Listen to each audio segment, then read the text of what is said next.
అఖిలాండ కోటి బ్రహ్మాండ నాయక రాజాధిరాజ యోగిరాజ పరబ్రహ్మస్వరూప సమర్థ సద్గురు సాయినాథ్ మహారాజుకి జై. హలో అండి, అందరికీ నమస్తే. అందరూ ఎలా ఉన్నారు? అందరూ ఆరోగ్యంగా, క్షేమంగా, సంతోషంగా బాగుండాలని మనస్ఫూర్తిగా మనందరి తరపున అమ్మవారిని వేడుకుంటున్నాను. అలాగే మన కష్టాలు తీరిపోవాలని, మన సమస్యలు పూర్తిగా తొలగిపోవాలని, మన అందరిపైన ఆ సాయి సద్గురువుల అనుగ్రహం ఎల్లప్పుడూ ఉండాలని మీ అందరి తరపున నేను బాబాగారిని మనస్ఫూర్తిగా వేడుకుంటున్నాను. ఈరోజు బాబాగారు ఒక మంచి సందేశాన్ని మనకి అనుగ్రహిస్తున్నారు. బాబాగారు అనుగ్రహిస్తున్నటువంటి ఆ సందేశం ఏమిటో తెలుసుకోబోయే ముందుగా మీ అందరికీ ఒక చిన్న రిక్వెస్ట్. మీలో ఎవరైనా సరే కొత్తగా మన ఛానల్ని చూస్తున్నట్లయితే ఛానల్ని సబ్స్క్రైబ్ చేసుకోండి. వీడియోని ఎక్కడా స్కిప్ చేయకుండా చూడండి. వీడియో నచ్చితే మర్చిపోకుండా ఒక లైక్ చేసి నన్ను సపోర్ట్ చేయండి. మీరు లైక్ చేయడం వల్ల బాబాగారి సందేశం ఇంకా ఎంతోమంది సాయి బంధువులకు చేరుతుంది. నన్ను సపోర్ట్ చేస్తున్న ప్రతి ఒక్కరికి, లైక్ చేస్తున్న వారికి అందరికీ కూడా పేరు పేరున నా హృదయపూర్వక ధన్యవాదాలు. బాబాగారి అనుగ్రహం మనందరిపై ఎల్లప్పుడూ ఉండాలని మరొక్కసారి సద్గురువు పాదాలనంటి ప్రార్థిస్తున్నాను. బాబాగారి సందేశం ఏమిటో తెలుసుకుందాము. తల్లి, నీ మనస్సుకు మంచి ఆలోచనలు కలిగించేటువంటి ఒక మాటని ఈరోజు నేను నీతో చెప్పబోతున్నాను. నేను నీతో చెప్పాలి అనుకుంటున్న ఈ మాటలను నువ్వు విన్న తరువాత తప్పకుండా నీ జీవితంలో నువ్వు కోరుకుంటున్నవి అన్నీ కూడా ఒక్కొక్కటిగా నీ జీవితంలో నువ్వు పొందగలుగుతావు, ఆనందించగలుగుతావు, సంతోషంతో నీ జీవితాన్ని గడపగలుగుతావు. నువ్వు అడుగుతున్న వాటన్నింటినీ కూడా నేను తప్పకుండా ఇవ్వగలను, ఇస్తాను కూడా. అయితే ఈ సందర్భంలో నువ్వు బాగా గుర్తుపెట్టుకోవలసిన కొన్ని ముఖ్యమైన మాటలను నేను నీతో చెప్పాలి అని అనుకుంటున్నాను. బిడ్డ, నువ్వు నన్ను ఏదైనా కోరిక కోరుకున్నప్పుడు ఆ కోరిక తీరేందుకు, నీ జీవితం సంతోషంగా ఉండేందుకు నేను ఎన్నో మార్గాలను కల్పిస్తాను. అలాగే నీ మనస్సులో కూడా నేను చక్కని ఆలోచనను కలిగిస్తాను. కానీ నువ్వు జాగ్రత్తగా ఆలోచించి ఆ ప్రకారం చేయగలిగితేనే నువ్వు కోరుకున్న కోరిక జరుగుతుంది. అయితే పొరపాటుగాను, అమాయకత్వంతోనూ, గ్రహపాటుగాను నీకు నేనిచ్చినటువంటి ఆ అవకాశం నచ్చలేదనో, మరే కారణం చేతనైనా సరే ఆ అవకాశాలను నువ్వు ఉపయోగించుకోలేనప్పుడు నా మనస్సులో ఎంత బాధ కలుగుతుందో, నా హృదయంలో ఎంత ఆవేదన కలుగుతుందో నేను మాటలలో చెప్పలేను. కానీ నీతో ఈ మాట మాత్రం చెప్పాలనుకుంటున్నాను. నేను ఎప్పుడూ కూడా నీ ఆనందం గురించి, నీకు సంతోషం కలిగించే విషయాల గురించి పదే పదే ఆలోచిస్తుంటాను. నీకన్నా ఎక్కువగా నీ గురించి నీ సాయినైన నేనే ఆలోచిస్తూ ఉంటాను. నేను ఆలోచించినంతగా నీ జీవితం గురించి నువ్వు కూడా ఆలోచించలేవు.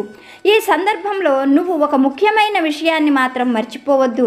నీ ముందుకు ఏదైనా ఒక అవకాశం వచ్చింది అంటే జాగ్రత్తగా ఆలోచించు. అది నీ సాయి నీకోసమే పంపించారు అని గ్రహించగలిగినట్లయితే నీ జీవితంలో నువ్వు కోరుకున్నవన్నీ కూడా ఒక్కొక్కటిగా పొందగలుగుతావు. ఈ మాట అక్షర సత్యం. అందరికీ కూడా జీవితంలో అదృష్టం అనేది ఒక్కసారే వస్తుంది. కానీ నా బిడ్డవైన నీకు మాత్రం నేను చాలా అవకాశాలను ఇచ్చాను. కానీ నువ్వే గుర్తించలేకపోతున్నావు. విచారించవద్దు. మళ్ళీ నేను నీకు కొన్ని అవకాశాలనైతే తప్పకుండా కల్పిస్తాను.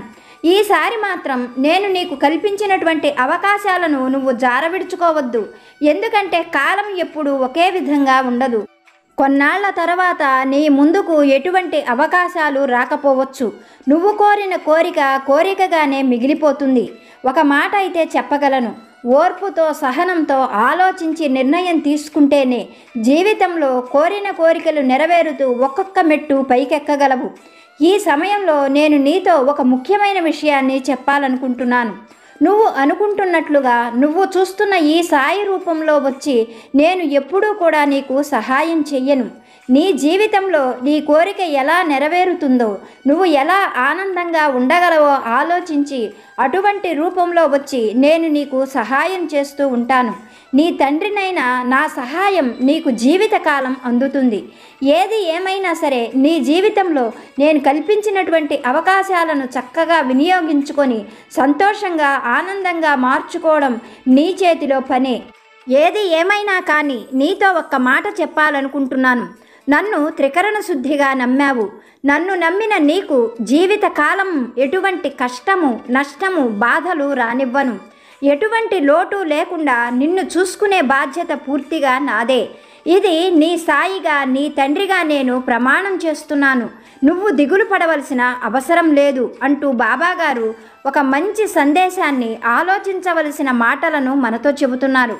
బాబాగారు చెప్పినటువంటి ఈ మాటలలోని సత్యాన్ని ఒక చిన్న కథ రూపంలో బాబాగారి అనుగ్రహంతో తెలుసుకుందాము. వీడియోని ఎక్కడా స్కిప్ చేయకుండా చూడండి. దయచేసి మర్చిపోకుండా ఒక లైక్ చేయండి. పూర్వం ఒక గ్రామంలో రత్తయ్య అనే కట్టెలు కొట్టుకునే పేదవాడు ఉండేవాడు.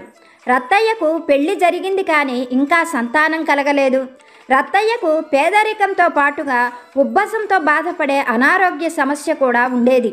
రత్తయ్య ప్రతినిత్యము వాళ్ళు ఉంటున్నటువంటి గ్రామానికి దూరంగా ఉన్న అడవులలోకి వెళ్ళి అక్కడ ఉన్నటువంటి ఎండు చెట్లను కట్టెలుగా కొట్టుకొని వాటిని మోపులుగా కట్టి తల మీద పెట్టుకొని గ్రామంలోకి తీసుకొని వచ్చి ధనవంతుల ఇళ్లల్లో అమ్మి ఆ డబ్బుతో సాయంకాలం వేళకు కొన్ని సరుకులు తీసుకొని ఇంటికి వచ్చేవాడు.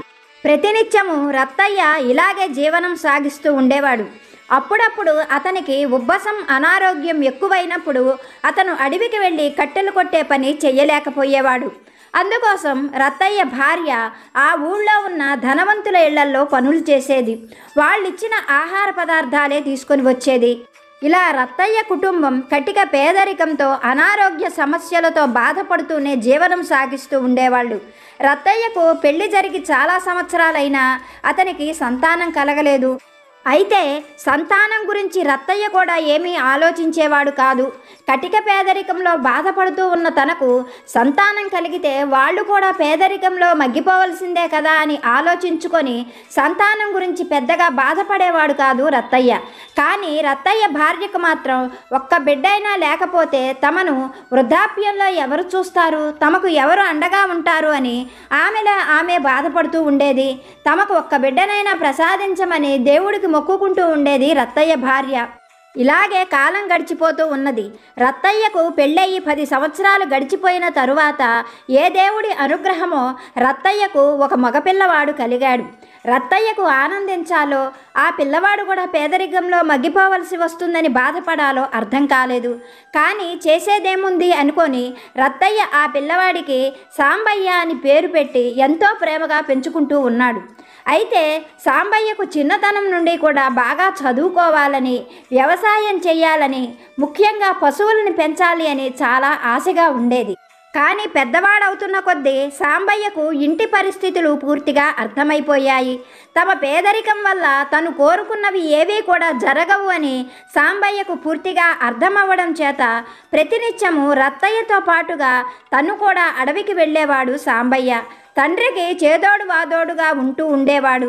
తండ్రి చెప్పినట్లుగా ఆ అడవిలో ఉన్న ఎండుకట్టెలను కొట్టడం, వాటన్నింటినీ తనే తల మీద పెట్టుకోవడం, తండ్రిని భుజం పట్టుకొని నడిపించడం చేస్తూ ఉండేవాడు.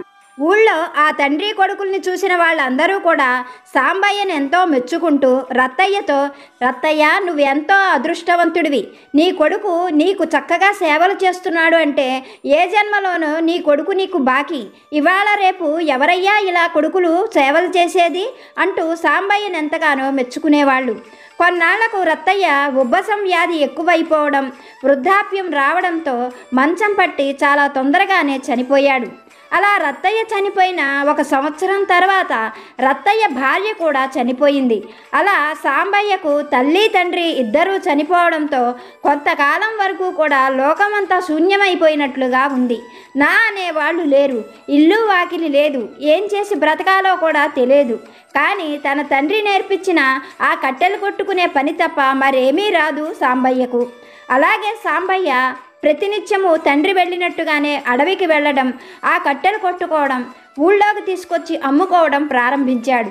అలా తను అడవికి వెళ్ళేటప్పుడు అప్పుడప్పుడు సాంబయ్య దారి పక్కన ఉన్నటువంటి చిన్న చిన్న వేప చెట్లు, నేరేడు చెట్లు, ఇలా ఎన్నో పండ్ల చెట్లను తీసుకొని వెళ్ళి ఆ అడవిలో ఖాళీ ఉన్న చోటల్లా కూడా వాటిని నాటేవాడు. అక్కడ ఉన్నటువంటి చెరువుల్లో నీళ్లు తెచ్చి ఆ చెట్లకు పోసేవాడు. తనకు వ్యవసాయం చేయాలి అన్న కోరికను సాంబయ్య ఇలా తీర్చుకుంటూ ఉండేవాడు. ఆ అడవిలో దొరికిన పండ్లు తీసుకొని వచ్చి అక్కడ ఉన్నటువంటి ఆవులకు, పక్షులకు తినిపించేవాడు. అందరూ కూడా సాంబయ్య మంచితనాన్ని చూసి ఎంతగానో మెచ్చుకునేవాళ్ళు. ఇలా సాంబయ్య మంచితనం నచ్చినటువంటి బంధువులలో కొంతమంది దూరపు బంధువుల అమ్మాయితో సాంబయ్యకు చక్కగా పెళ్లి చేశారు. అలా సాంబయ్యకు బంధువుల అమ్మాయితో పెళ్లి జరగడంతో అప్పటి వరకు సాంబయ్య తల్లిదండ్రులు లేరే అన్న దిగులు నుండి తను ఒక ఇంటివాడినయ్యాను అన్న ఆనందంతో చక్కగా జీవితం ప్రారంభించాడు. కానీ సాంబయ్య ఉండేందుకు ఎక్కడా కూడా ఒక చిన్న పూరిపాక కూడా లేకపోవడం సాంబయ్యకు బాగా దిగులనిపించింది. అలా సాంబయ్య ఆ ఊళ్ళో ఉన్న ధనవంతుల సహకారంతో తన మంచితనంతో ఆ ఊళ్ళోనే ఒక దగ్గర చిన్న పూరిపాక వేసుకున్నాడు. ఎందుకంటే తనకు పుట్టేటువంటి పిల్లలు తన సొంత ఇంట్లో పుట్టాలి అనేది సాంబయ్య ఆలోచన. తను పడుతున్నట్లు పేదరికంలోని కష్టాలు తన పిల్లలు పడకూడదు, వాళ్ళు బాగా చదువుకోవాలి, మంచి ఉద్యోగం చేయాలి, తనకన్నా కూడా మంచి జీవితం జీవించాలి అని సాంబయ్య అనుకుంటూ ఉండేవాడు. అలా తనకు మంచి సంతానాన్ని ఇవ్వమని దైవాన్ని అడుగుతూ ఉండేవాడు. అలాగే భార్యను ఎంతో ప్రేమగా చూసుకునేవాడు సాంబయ్య. ఇలా సాంబయ్య జీవితం ఆనందంగా గడిచిపోతూ ఉన్నది. కానీ రాను రాను సాంబయ్య జీవితంలో సంతానం అనేది కలగకపోవడం అతనికి ఎంతో పెద్ద లోటుగా ఉంది. తనకు పుట్టే పిల్లల గురించి సాంబయ్య ఎన్నో కలలు కన్నాడు. నా పిల్లల్ని మంచి జీవితం ఇవ్వాలి, చక్కగా చదివించాలి అనుకుంటున్న తనకు పిల్లలు కలగకపోవటం చాలా బాధ అనిపించేది సాంబయ్యకు. ఇలా కాలం జరుగుతూ ఉండగానే సాంబయ్యకు పెళ్ళైన 10 సంవత్సరాల తర్వాత ఒక మగపిల్లవాడు కలిగాడు. ఊళ్ళో అందరూ కూడా సాంబయ్యను ఎంతో అదృష్టవంతుడు అని మెచ్చుకుంటూ ఉంటే సాంబయ్య ఆ పిల్లవాడిని చూసుకొని ఎంతగానో మురిసిపోయేవాడు. ఆ పిల్లవాడికి శంకరయ్య అని పేరు పెట్టి భుజాలు దించకుండా ఆ పిల్లవాడిని ఎత్తుకొని తిరుగుతూ ఆ పిల్లవాడు అడిగినవన్నీ కొనిపెడుతూ ఆ పిల్లవాడిని ఎంతో ప్రేమగా చూసుకునేవాడు. ఇలా సాంబయ్య జీవితం ఎంతో ఆనందంగా గడిచిపోతూ ఉన్నది. ఆ పిల్లవాడికి 3 సంవత్సరాలు నిండకుండానే ఊహించని పరిణామంలాగా సాంబయ్య భార్య చనిపోయింది. అలా తన కష్టాలలో బాధలలో తోడుగా ఉండేటువంటి భార్య చనిపోవడంతో సాంబయ్యకు ప్రపంచమే శూన్యంగా అనిపించింది. సాంబయ్య బంధువులందరూ కూడా సాంబయ్యను బాగా ఓదార్చి సాంబయ్యను మరొక పెళ్లి చేసుకోమని చెప్పారు. అందుకు సాంబయ్య ససేమిరా అంగీకరించలేదు. ఆ పిల్లవాడిని చూసుకుంటూ జీవితం గడిపేస్తాను అని చెప్పాడు. అయితే సాంబయ్యకు అప్పుడే ఒక పెద్ద సమస్య మొదలయ్యింది. తను ప్రతినిత్యము అడవికి వెళ్ళాలి, కట్టెలు కొట్టి తీసుకొని రావాలి, వాటిని ఊళ్ళో అమ్మవలసి ఉంటుంది. ఈ పనంతా కూడా తను ఒక్కడే చేస్తున్నాడు. ఇప్పటి వరకు భార్య ఇంట్లో ఉండి ఆ పిల్లవాడిని చూసుకునేది. ఇప్పుడు చిన్నపిల్లవాడైన అతన్ని ఎవరు చూసుకుంటారు? తను ఏ రోజు పనికి వెళ్ళకపోతే ఆ రోజు ఇల్లు గడవదు. మరి ఈ పిల్లవాడి పరిస్థితి ఏమిటి అని సాంబయ్య దిగులు పడుతూ ఉన్నాడు. ఆ సమయంలో సాంబయ్య బంధువులు కొంతమంది సాంబయ్యతో, సాంబయ్య, ఈ పిల్లవాడికి కొద్దిగా ఊహ వచ్చే వరకు మేమే ఈ పిల్లవాడిని పెంచుతాం, ఈ పిల్లవాడి గురించి నువ్వు దిగులు పడవద్దు అని సాంబయ్యకు సర్ది చెప్పి ఆ పిల్లవాడిని వెంట పెట్టుకొని వెళ్ళిపోయారు. వాళ్ళు అలా వెళ్ళిపోయారు. కానీ సాంబయ్యకు ఒక వారం రోజులు గడిచేసరికి ఏమీ తోచని పరిస్థితి ఏర్పడింది. తోడుగా ఉండే భార్య చనిపోవడం, తను ఎన్నో ఆశలు పెట్టుకున్న పిల్లవాడు కూడా దూరంగా వెళ్ళిపోవడంతో సాంబయ్యకు ఏమీ తోచలేదు. ఎన్ని కష్టాలైనా సరే, ఎన్ని సమస్యలైనా బాధలైనా తనే పడుతూ తన పిల్లవాడిని తన దగ్గరే పెంచుకోవాలి అని నిర్ణయించుకున్నాడు సాంబయ్య. అలా నిర్ణయించుకున్న సాంబయ్య పట్టుమని 15 రోజులు కూడా కాకముందే ఆ ఊరికి వెళ్ళి తన కొడుకును తనతో పాటే తెచ్చుకున్నాడు. తన కొడుకును ఎలా పెంచుకోవాలో సాంబయ్య చక్కగా నిర్ణయం తీసుకున్నాడు. ఆ నిర్ణయం ప్రకారంగా ఆ ఊళ్ళో ఉన్నటువంటి మంచి మంచి ఉపాధ్యాయులను కలిసి తన కొడుక్కి చదువు చెప్పమని వాళ్ళని అభ్యర్థించాడు. సాంబయ్య మంచితనము, కలుపుగోలుతనము తెలిసినటువంటి ఆ ఊళ్ళోని ఉపాధ్యాయులు కూడా సాంబయ్య నిర్ణయానికి సంతోషించి ఆ పిల్లవాడికి చక్కగా చదువు చెబుతామని, ప్రతినిత్యము ఆ పిల్లవాడిని పాఠశాలకు పంపించమని సాంబయ్యతో చెప్పారు. సాంబయ్య కూడా సంతోషంగా అంగీకరించి అప్పటి నుండి సాంబయ్య ప్రతినిత్యము పొద్దున్నే లేవడం, ఆ పిల్లవాడిని పాఠశాలకు పంపించడం కోసం చక్కగా ఆ పిల్లవాడిని ముస్తాబు చేసేవాడు. ప్రతినిత్యము ఆ పిల్లవాడిని పాఠశాల దగ్గర దిగవిడిచి తను అడవికి వెళ్ళిపోయేవాడు సాంబయ్య. ఇలా కాలం జరుగుతూ ఉన్నది. కానీ తను ఒకటి తలిస్తే దైవం మరొకటి తలిచింది అన్నట్లుగా సాంబయ్య కొడుకు శంకరయ్య ఏమాత్రము చదువు అబ్బక చాలా ఇబ్బందులు పడుతూ ఉండేవాడు. పాఠశాలలోని ఉపాధ్యాయులు శంకరయ్యకు చదువు చెప్పడానికి ఎన్నో అవస్థలు పడేవాడు. బ్రతిమిలాడి చెప్పినా, భయపెట్టి చెప్పినా, బెదిరించి చెప్పినా ఆ పిల్లవాడికి అక్షరం ముక్క అర్థమయ్యేది కాదు. ఎప్పుడూ వెర్రి చూపులు చూస్తూ ఉండేవాడు. తోటి పిల్లలందరూ కూడా సాంబయ్య కొడుకు శంకరయ్యను పిచ్చి శంకరయ్య అని పిలిచేవాళ్ళు. ఇలా తన కొడుకు ఒట్టి వెర్రిబాగులవాడు అన్న విషయం కొద్ది కొద్దిగా సాంబయ్యకు కూడా అర్థమయ్యింది. కొడుకును చూసుకొని సాంబయ్య అప్పటి వరకు ఎంత మురిసిపోయాడో, అప్పటి నుండి ఆ కొడుకు పిచ్చి వేషాలు చూసి, అతడి అమాయకత్వాన్ని చూసి ఎంతగానో దిగులు పడుతూ ఉండేవాడు. ఎలాగైనా కొడుకుని చదివించాలని, ప్రయోజకుడిని చెయ్యాలని సాంబయ్య చెయ్యని ప్రయత్నమే లేదు. ఆ ఊళ్ళో ఉన్నటువంటి ఎంతోమంది ఉపాధ్యాయులను కలిశాడు. తన బాధలు చెప్పుకున్నాడు. తన కొడుక్కి ఎలాగైనా సరే చదువు చెప్పమని వాళ్ళని ఎంతగానో బ్రతిమిలాడాడు. వాళ్ళు కూడా సాంబయ్య బాధను అర్థం చేసుకున్నారు. శంకరయ్యకు చదువు చెప్పాలని వాళ్ళు చెయ్యనటువంటి ప్రయత్నమే లేదు.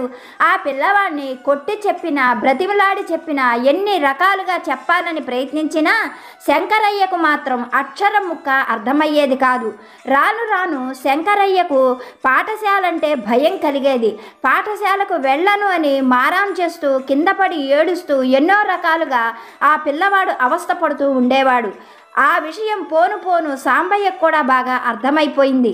తన కొడుక్కి ఇంకా చదువు అబ్బదు అని, ఒట్టి వెర్రి బాగుల వాడని, లోకం పాపం తెలియని అమాయకుడని అర్థమైన సాంబయ్య ఎంతగానో దిగులు పడ్డాడు. అప్పుడప్పుడు సాంబయ్య ఇంటికి వచ్చేటువంటి బంధువులు సాంబయ్యని ఓదారుస్తూ, సాంబయ్య, మన చేతిలో ఏమున్నది, అంతా విధిరాత. బ్రహ్మరాతను తప్పించడం బ్రహ్మకు కూడా సాధ్యం కాదు.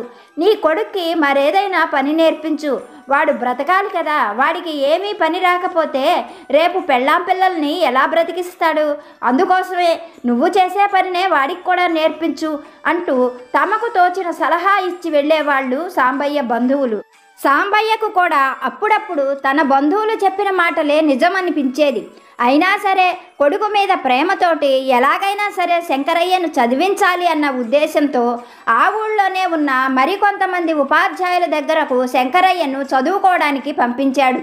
ఆ ఉపాధ్యాయులు కూడా శంకరయ్యకు బాగా చదువు చెప్పాలని ఎన్నో ప్రయత్నాలు చేశారు.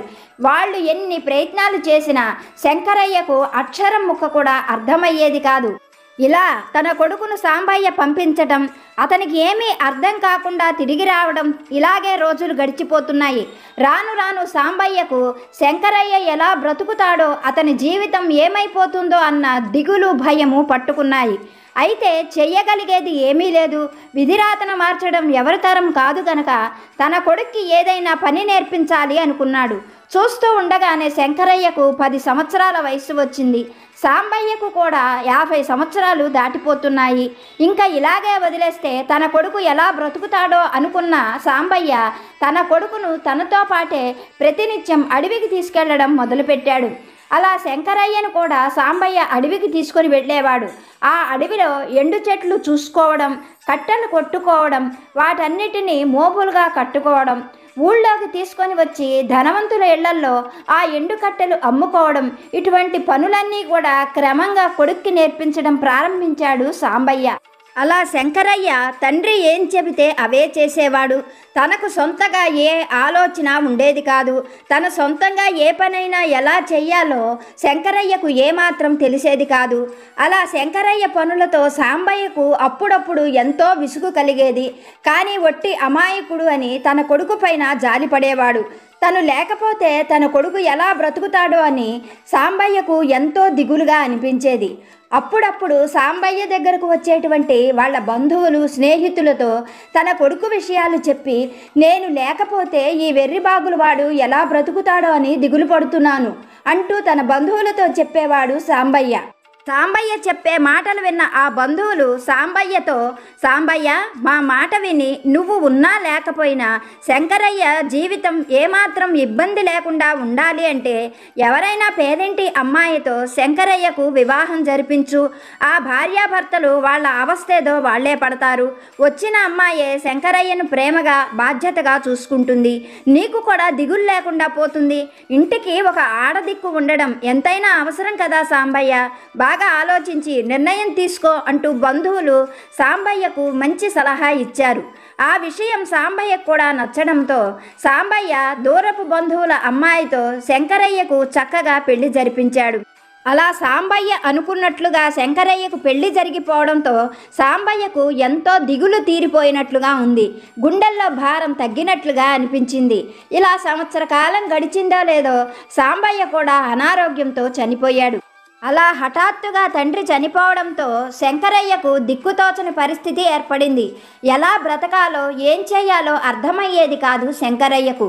అయితే శంకరయ్య భార్య మాత్రం శంకరయ్యను ఓదార్చి తన తండ్రి చూపించినట్లుగానే అడవికి వెళ్ళి కట్టెలు కొట్టుకొచ్చి వాటిని అమ్మి వాటితో సరుకులు తీసుకురమ్మని అతనికి నచ్చజెప్పి అడవికి పంపించింది. శంకరయ్యకు భార్య అలా చెప్పడంతో శంకరయ్య కూడా అదే సరైన పని అని నిర్ణయించుకొని అప్పటికప్పుడే అడవికి వెళ్ళడం, ఆ అడవిలో ఎండుకట్టెలు కొట్టుకోవడం, వాటిని మోపులు కట్టుకోవడం, ఊళ్ళోకి తీసుకొచ్చి తెలిసిన ధనవంతుల ఇళ్లల్లో అమ్మడం, సాయంకాలం వేళకు ఇంటికి వెళ్ళేటప్పుడు తనకు భార్య చెప్పినట్లుగా చిల్లర దుకాణంలో సరుకులు తీసుకొని ఇంటికి వెళ్ళడం, ఇదే నిత్యకృత్యమయ్యింది శంకరయ్యకు. చూస్తూ ఉండగానే శంకరయ్యకు దరిద్రానికి పిల్లలెక్కువ అన్నట్లు 3 కవల జతలు పిల్లలు కలిగారు. 4 ఆడపిల్లలు, 2 మగపిల్లలతో గంపెడు సంసారంతో ఆ సంసారాన్ని ఎలా ఈదాలో శంకరయ్యకు పాలుపోయేది కాదు. ఆ పిల్లల్ని చూసినప్పుడల్లా శంకరయ్యకు ఎంతో బాధ కలిగేది. పొద్దుటి నుండి సాయంకాలం వరకు కష్టపడిన గంజినీళ్లు తప్ప ఆ పిల్లలకు పట్టెడన్నం కూడా పెట్టలేని పేదరికపు జీవితం శంకరయ్యది. తిని తినక తన తండ్రి కట్టించిన ఆ చిన్న పూరిల్లు, తను ప్రతినిత్యము చేసేటువంటి ఆ కట్టెలు కొట్టే పని తప్ప మరి ఏమీ కూడా తనకు రాకపోవడం తలచుకున్నప్పుడల్లా శంకరయ్యకు ఎంతో బాధ కలిగేది. తన తండ్రి తన కోసం చదువు చెప్పించాలని ఎన్ని ప్రయత్నాలు చేశాడో తలుచుకున్నప్పుడల్లా శంకరయ్యకు ఎంతో దుఃఖం పొంగుకొచ్చేది. ఈ గంపెడు సంసారాన్ని ఎలా ఈదాలి, ఈ పిల్లల్ని ఎలా పోషించాలి, తన జీవితాన్ని ఎలా బాగు చేసుకోవాలి అని తలుచుకున్నప్పుడల్లా శంకరయ్యకు ఎంతో బాధ, దుఃఖము వచ్చేవి. కొన్నిసార్లు ఆ దుఃఖంతో శంకరయ్య ఆత్మహత్య కూడా చేసుకోవాలనుకునేవాడు. కానీ తను చనిపోతే తన కుటుంబం ఏమైపోతుందో అని తన దుఃఖాన్ని తనలోనే అణుచుకునేవాడు శంకరయ్య. ఇలాగే కాలం గడిచిపోతూ ఉన్నది. శంకరయ్య ప్రతినిత్యం అడవికి వెళ్ళడం మాత్రం మానలేదు. ఇలా ఉండగా ఒకనాడు శంకరయ్య ఎప్పటిలాగానే పొద్దున్నే అన్నం మూట కట్టుకొని గొడ్డలి భుజాన వేసుకొని అడవిలోకి వెళ్ళాడు. ఆ రోజు అడవిలో ఎక్కడా ముందు వైపు ఎండు చెట్లు లేకపోవడంతో కొద్దిగా లోపలికి వెళ్ళాడు. అలా అడవి లోపలికి వెళ్ళిన శంకరయ్య ఒక దగ్గర చాలా పెద్ద ఎండు చెట్టు కనపడడంతో చాలా సంతోషంగా తలపాగా చుట్టుకొని ఆ ఎండు చెట్టును కొట్టాలి అని నిర్ణయించుకున్నాడు. అయితే ఏ చెట్టు కొట్టేటప్పుడైనా సరే శంకరయ్య తన తండ్రి చెప్పినట్లుగా ముందుగా ఆ చెట్టుకి ప్రదక్షిణలు చేసి నమస్కారం చేసుకొని ఆ వనదేవతకు దండం పెట్టుకొని ఆ తర్వాతే చెట్లు కొట్టడం మొదలుపెట్టేవాడు. ఎప్పటిలాగానే అలాగే చేశాడు శంకరయ్య. అలా చెట్టు కొట్టాలని గొడ్డలి పైకెత్తిన శంకరయ్యకు ఆ గొడ్డలి అలాగే గాల్లో ఆగిపోయినట్లుగా అనిపించింది. క్షణకాలం శంకరయ్యకు ఎంతో భయం కలిగినా కొద్దిపాటి ధైర్యం కూడా తీసుకొని వెనక్కి తిరిగి చూశాడు.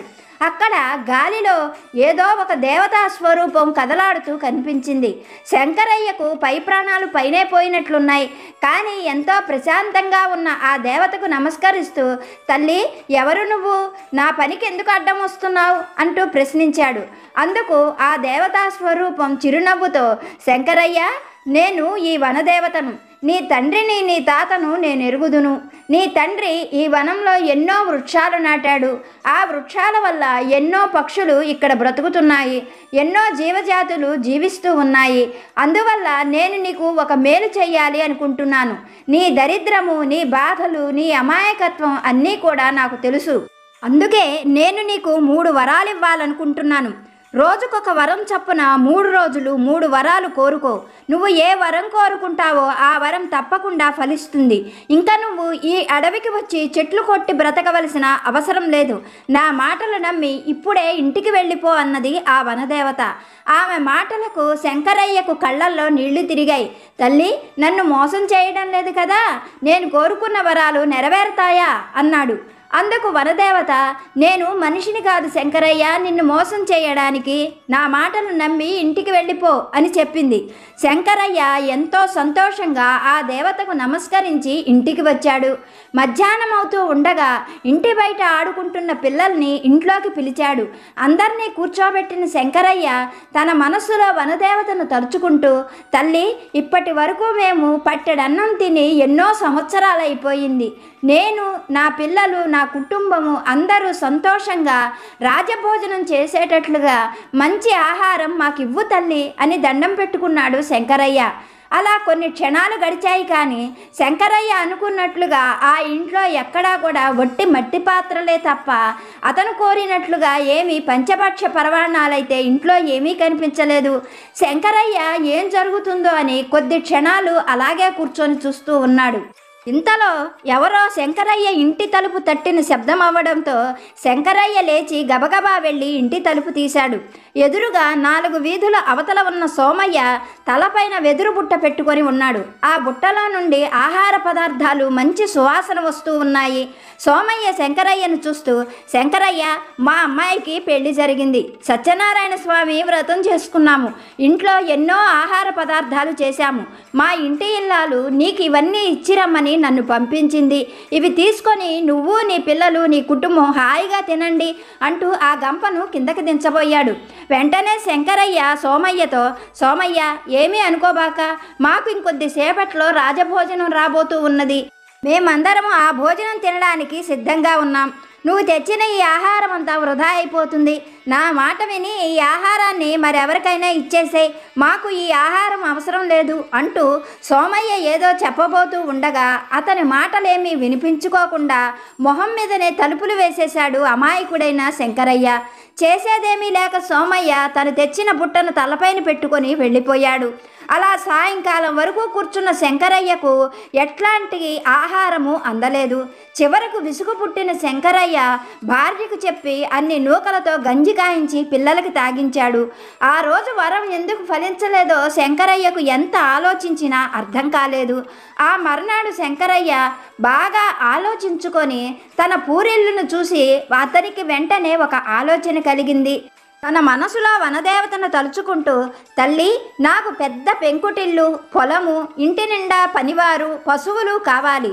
అలా నా ఇల్లు పెద్ద ఇల్లు అయ్యేటట్టు అనుగ్రహించు తల్లి అంటూ వనదేవతకు నమస్కరించాడు. అలా కొంతసేపు గడిచిన తరువాత శంకరయ్య తన ఇల్లును చూసుకున్నాడు. ఎంత చూసుకున్నా కానీ ఆ ఇల్లులో ఒక్క తాటాకు కూడా మారలేదు. ఇంతలో శంకరయ్య దగ్గరకు శంకరయ్య బంధువులు వచ్చి, శంకరయ్య, నిన్ను చిన్నప్పుడు కొంతకాలం పెంచినటువంటి మీ మేనత్త నిన్ను పిలుస్తున్నది. ఆమె చివరాఖరి దశలో ఉంది. నీతో ఏవో కొన్ని విషయాలు చెప్పాలనుకుంటుంది. మాతో పాటు వస్తావా అని పిలిచారు. అందుకు శంకరయ్య బంధువులతో, ఇప్పుడు నేను చాలా ముఖ్యమైన పనిలో ఉన్నాను. ఒక 2-3 రోజుల్లో పనులు ముగించుకొని వస్తాను. మీరు వెళ్ళండి అంటూ వాళ్ళని పంపించి వేశాడు. అలా సాయంకాలం వరకు శంకరయ్య తన పూరింటి ముందే ఒక నులక మంచం వేసుకొని కూర్చున్నాడు. కానీ ఆ పూరింట్లో ఎలాంటి మార్పులు రాలేదు. ఆ రోజు శంకరయ్యకు ఎంతో నిరాశ, బాధ, దుఃఖము కలిగాయి. కానీ తన కోరికలు ఎందుకు ఫలించలేదో ఎంత ఆలోచించినా శంకరయ్యకు అర్థం కాలేదు. ఆ మరునాడు ఉదయమే శంకరయ్య నిద్రలేచి వనదేవతకు నమస్కరించి, తల్లి, నాకు 1,00,000 వరహాలు వచ్చేటట్లుగా చెయ్యి. నా జీవితం అంతా నీకు రుణపడి ఉంటాను అంటూ వరం కోరుకున్నాడు. అలా శంకరయ్య కోరుకున్న కొన్ని క్షణాల తరువాత ఆ ఊరితో పాటు మరో 100 ఊళ్లకు అధికారి అయిన జమీందారు గారి మనుషులు వచ్చారు. జమీందారు గారి మనుషులు శంకరయ్యను చూస్తూ, శంకరయ్య, జమీందారు గారు వెంటబెట్టుకొని నిన్ను తొందరగా తీసుకొని రమ్మన్నారు. నువ్వు మారు మాట్లాడకుండా మాతో పాటు రా అని పిలిచారు. వారిని చూడగానే శంకరయ్యకు పై ప్రాణాలు పైనే పోయాయి. శంకరయ్య కొన్ని నెలల క్రితం జమీందారు గారి తోటలో ఎండు చెట్లు ఉన్నాయని తెలిసి కట్టెలుగా నరుక్కు రావడానికి వెళ్ళాడు. ఆ సమయంలో జమీందారు గారు శంకరయ్యను చూడటంతో అక్కడ ఉన్న పనివాళ్లను శంకరయ్యను పట్టుకోమని చెప్పాడు. కానీ శంకరయ్య చాకచక్యంగా అక్కడి నుంచి తప్పించుకొని వచ్చేశాడు. ఆ విషయం జమీందారు గారు బాగా గుర్తుపెట్టుకొని తనని శిక్షించడానికే పిలుస్తున్నాడు అని భావించిన శంకరయ్య జమీందారు గారి మనుషులతో, అయ్యా, మీరు మరోలా అనుకోకండి. మా మేనత్తకు ఆరోగ్యం సరిగ్గా లేదు. ఇవాళో రేపో అన్నట్లుగా ఉంది. నేను మా కుటుంబం ఇప్పుడే ఆవిడ్ని చూసేందుకు వెళుతూ ఉన్నాము.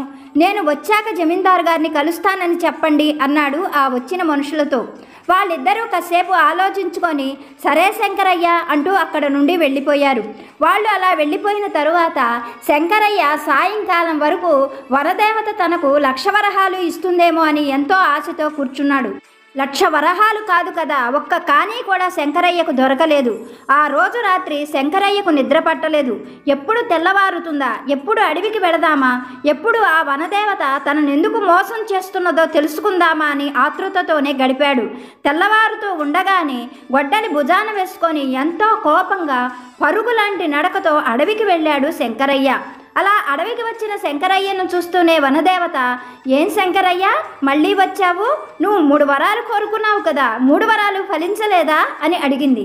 ఆ మాటలకు శంకరయ్య ఎంతో కోపంగా, చాలు తల్లి చాలు, మనుషులే మోసం చేస్తారనుకున్నా, దేవతలు కూడా మోసం చేస్తారని నిన్ను చూస్తేనే అర్థమవుతుంది.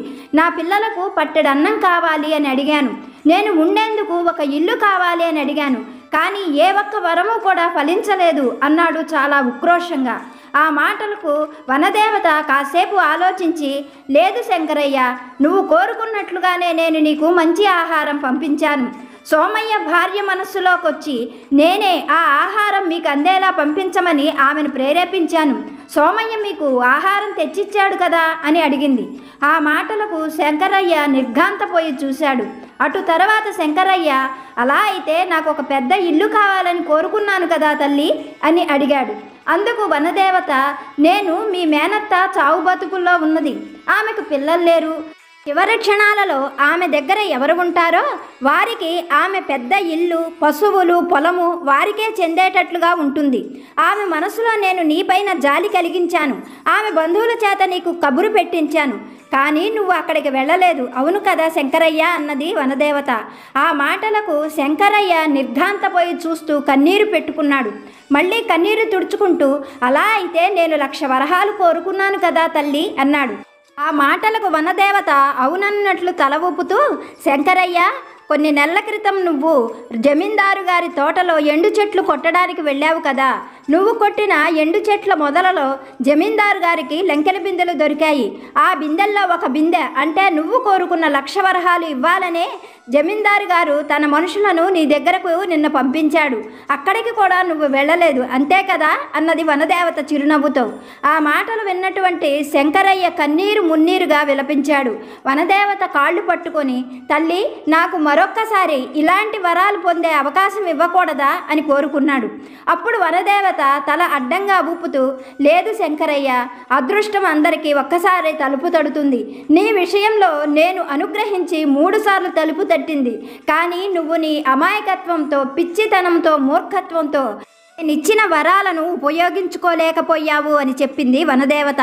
ఆ మాటలకు శంకరయ్య బోరు బోరున విలపించాడు. అతడి పరిస్థితిని చూసి జాలిపడినటువంటి వనదేవత, శంకరయ్య దిగులు పడకు, నేనిప్పుడు నీకు వరాలు ఇవ్వలేకపోవచ్చు. ఈ అడవిలో ఎన్నో ఎండు చెట్లున్నాయి, వాటిని కొట్టుకో. నీకు నీ కుటుంబానికి మాటిస్తున్నాను, మీ జీవితకాలం తిండికి బట్టకు లోటు లేకుండా నేను అనుగ్రహించగలను. గుర్తుపెట్టుకో, పచ్చటి చెట్లను మాత్రం ఎప్పుడూ కొట్టవద్దు అంటూ వనదేవత అదృశ్యమైపోయింది. శంకరయ్య తన దౌర్భాగ్యానికి, తన అమాయకత్వానికి తనను తనే నిందించుకుంటూ అక్కడి నుండి ఇంటి బాట పట్టాడు. బాబాగారు మనకు ఈరోజు ఈ చక్కని సందేశాన్ని కథ రూపంలో అనుగ్రహించారు. వీడియో చూసిన మీ అందరికీ పేరు పేరున నా హృదయపూర్వక ధన్యవాదాలు. మరొక మంచి వీడియోతో, సాయి సందేశంతో మళ్ళీ కలుసుకుందాం. సర్వే జన సుఖినో భవంతు.